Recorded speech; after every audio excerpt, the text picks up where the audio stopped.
Want to turn off restricted mode on your iPhone, but it won't let you browse or change settings.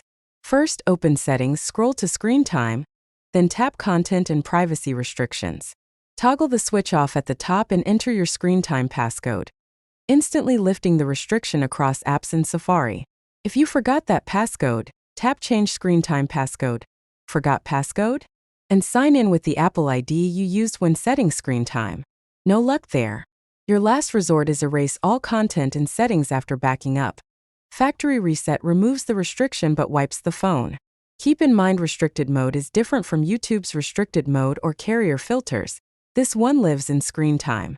Turning it off reopens adult content, app installs, and in-app purchases, so re-enable it if kids use your device. That's all it takes to disable restricted mode on any iPhone.